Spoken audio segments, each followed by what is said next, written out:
All right, so today we're going to dive into a really powerful scene called Snow Between Words. It's this incredible look at what happens when the identity we've so carefully built for ourselves starts to feel less like a comfort and more like a cage. And, more importantly, how just one conversation can be the key to breaking free. So it all kicks off with this single, incredibly vulnerable line from our main character, Kurra. It's just loaded with so much fear and confusion, and it drops us right into the middle of her struggle. And this question really gets to the heart of it, right? Kurra's fear, well, it's not just about her. It taps into something we can all relate to. That terrifying moment when you look in the mirror and you're just not sure if the person looking back is who you're really supposed to be. Okay, so to really get what's going on with her, we have to understand the identity she's created for herself. It's this persona that's become, a cracking shield. See, at her school, Kurra is basically a legend. She walks through the halls with this confident swagger, calling herself the king of women lovers. People respect her, she's a huge flirt, and, this is key, she's seen as a protector. This isn't just a reputation, it's literally armor she puts on every single day. So why? Why did she need to build this armor in the first place? Well, it all started back when she was a kid. Her mom was gone, her dad was never around, so Kurra had to be the one to step up. She had to become the protector for her quiet, sensitive little brother. It basically forced her to split herself in two, to be both a brother and a sister, a shield against everything.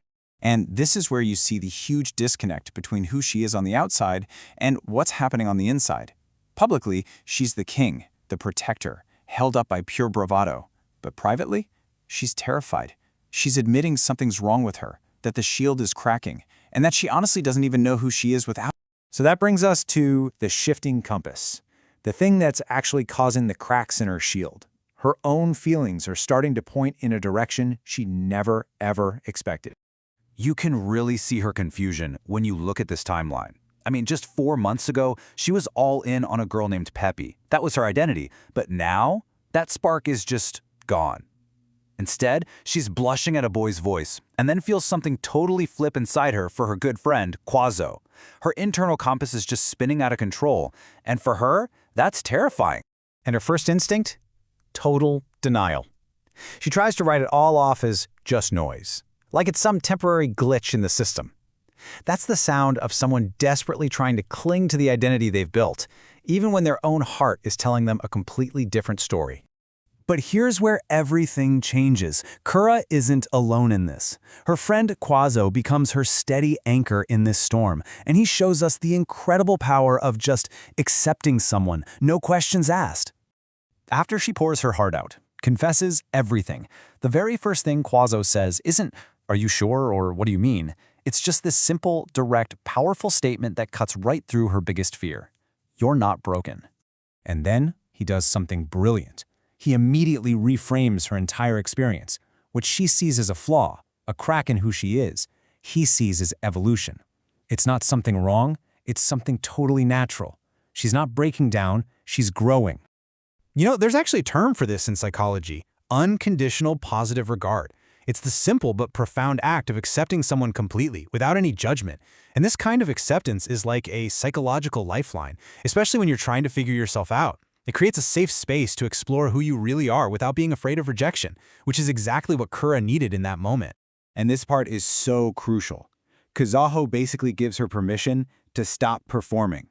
He tells her she doesn't owe that king persona to anyone, not to the school, not to other girls, and definitely not to some title she made up just to survive. So when she asks that terrified question, "What if I'm not what I said I was?" his answer is immediate. It's unwavering. Then you're still Kurra. He completely separates her core identity from her actions or her attractions. He's saying the person he cares about, her true self, is still right there. Nothing has changed.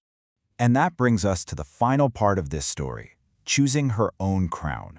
Because of Qhazo's support, Kurra starts to find a new kind of freedom in letting her identity be more fluid, less rigid.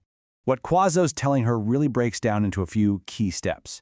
First, just recognize that it's okay for feelings to shift and for attraction to change. Second, let go of the need to perform for other people. Third, give yourself permission to change your mind. And finally, understand that your real friends, the ones who truly matter, they won't be threatened by your growth. This captures the whole transformation perfectly. The title king was a heavy shield she built to survive. It was a burden. But this new title, my princess who chose her own crown, that's about choice. It's about self-determination. And this final metaphor, wow, it just ties everything together so beautifully. A king has a duty to a whole kingdom, right? But a princess who chooses her own crown, she has power over her own life. Identity isn't some throne you're stuck on. It's a crown you get to design and wear exactly how you want.